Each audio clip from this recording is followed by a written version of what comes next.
దేశ రాజధాని ఢిల్లీలో మరోసారి సైరన్లు మోగించాల్సిన పరిస్థితి వచ్చింది.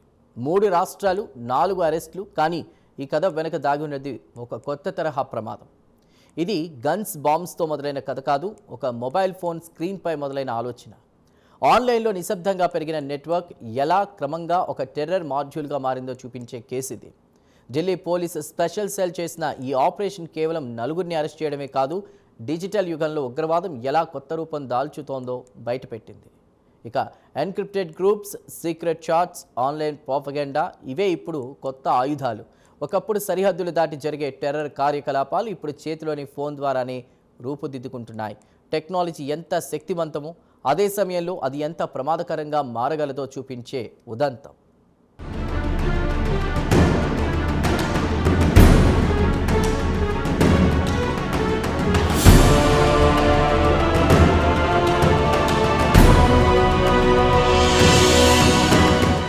దేశ రాజధాని ఢిల్లీలో మరోసారి అలర్ట్ మోగింది. దేశవ్యాప్తంగా విస్తరించిన ఓ ఆన్లైన్ రాడికలైజేషన్ నెట్వర్క్ను ఢిల్లీ పోలీస్ స్పెషల్ టీం ఛేదించింది. మహారాష్ట్ర, ఒడిశా, బీహార్ రాష్ట్రాలకు చెందిన 4గురిని అరెస్ట్ చేసిన ఈ ఆపరేషన్ డిజిటల్ యుగంలో టెర్రరిజం ఎలా కొత్త రూపం దాల్చుతుందో బయటపెట్టింది. 3 రాష్ట్రాలు 4 అరెస్టులు. కానీ కథ అంతా సింపుల్ కాదు. ఆన్లైన్లో ప్రారంభమైన ఈ ఆలోచన ఎలా క్రమంగా ఓ టెర్రర్ మాడ్యూల్గా మారుతుందో చూపించే ఉదంతమిది. ఈ అరెస్టుతో దేశ భద్రతా వ్యవస్థ ఎంత అప్రమత్తంగా ఉందో చెప్పడమే కాదు, టెక్నాలజీ వాడకంతో తీవ్రవాదం ఎలా కొత్త రూపం దాల్చుతుందో కూడా బయటపెట్టింది. ఇది కేవలం ఓ పోలీస్ ఆపరేషన్కు సంబంధించి మాత్రమే కాదు, ఇది డిజిటల్ యుగంలో ఉగ్రవాదం ఎలా పరిణామం చెందుతుందో చెప్పే ఉదాహరణ.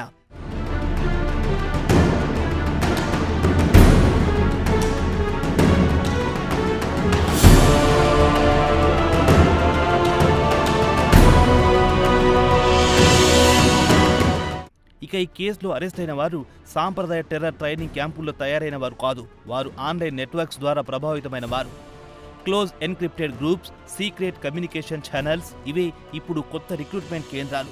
ఈ గ్రూప్స్లో జరిగే చర్చలు కేవలం సిద్ధాంతాలపైనే కాకుండా రిక్రూట్మెంట్, ఫండింగ్, ట్రైనింగ్ ప్లాన్స్ వరకు వెళ్తున్నాయంటే పరిస్థితి ఎంత సీరియస్గా ఉందో అర్థమవుతుంది. పోలీసులు తెలిపిన వివరాల ప్రకారం ఈ మాడ్యూల్ ఒక స్పష్టమైన సిద్ధాంతంతో ముందుకెళ్తోంది. ఖురాసాన్ ఆధారిత లష్కర్ నిర్మాణం, ఖలీఫత్ స్థాపన, అలాగే ఘజ్వాయే హింద్ వంటి భావజాల ప్రభావం కనిపించడం ఈ గ్రూప్ ఎంత రాడికలైజ్ అయిందో చూపిస్తోంది. ఇది కేవలం ఒక దేశానికి సంబంధించిన విషయం కాదు, అంతర్జాతీయ తీవ్రవాద నెట్వర్క్స్తో ఐడియాలజీ స్థాయిలో కనెక్ట్ అవుతున్న సంకేతాలు కూడా కనిపిస్తున్నాయి.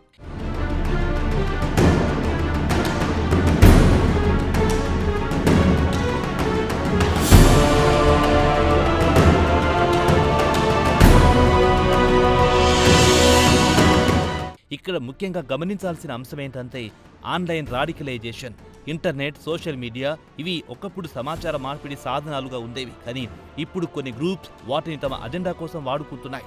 వీడియోలు, ప్రసంగాలు, మోటివేషనల్ మెటీరియల్ పేరుతో యువతను ఆకర్షించడం, తర్వాత క్రమంగా వారిని తీవ్రవాద ఆలోచన వైపు మళ్లించడం ఇదే ఈ కేసులో కూడా కనిపిస్తున్న ప్యాటర్న్. పోలీసుల విచారణలో భాగంగా కొన్ని ప్రసంగాలు, ముఖ్యంగా జకీర్ వంటి వ్యక్తుల కంటెంట్ ప్రభావం ఉందా అనే కోణంలో కూడా పరిశీలిస్తున్నారు. ఇది ఈ మాడ్యూల్ ఇంకా ప్రారంభ దశలోనే ఉందని అధికారులు చెబుతున్నారు. కానీ అదే సమయంలో వారు ఇప్పటికే ఐఈడీ తయారీకి అవసరమైన సామాగ్రిని సేకరించడంపై పనిచేయడం, ఫండింగ్ కోసం క్యూఆర్ కోడ్స్, బ్యాంక్ ఖాతాలు వాడడం ఇవన్నీ చూస్తే ఇది కేవలం ఆలోచన స్థాయితోనే ఆగిపోలేదని స్పష్టమవుతోంది.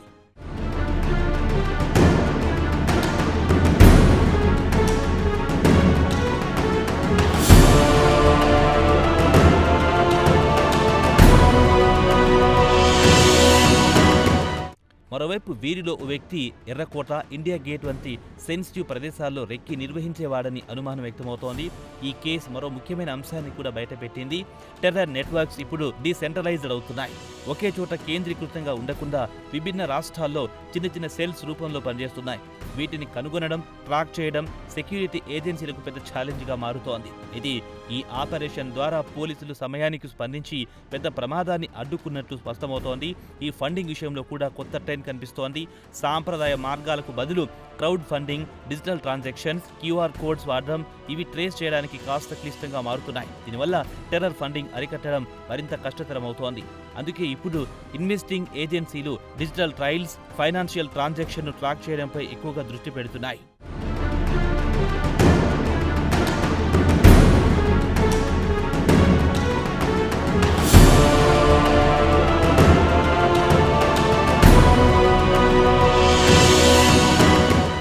ఈ మొత్తం పరిణామం ఓ పెద్ద ప్రశ్నను లేవనెత్తుతోంది. టెక్నాలజీ అభివృద్ధి ఎంత వేగంగా జరుగుతుందో అదే వేగంతో దాన్ని దుర్వినియోగం చేసే మార్గాలు కూడా పెరుగుతున్నాయా? ఒకవైపు digital India, connectivity, online freedom, మరోవైపు అదే ప్లాట్ఫామ్ను ఉపయోగించి తీవ్రవాద ఆలోచనను వ్యక్తం చేయడం. ఈ రెండింటి మధ్య సమతుల్యత ఎలా సాధించాలి అనేది ఇప్పుడు పెద్ద సవాల్గా మారింది.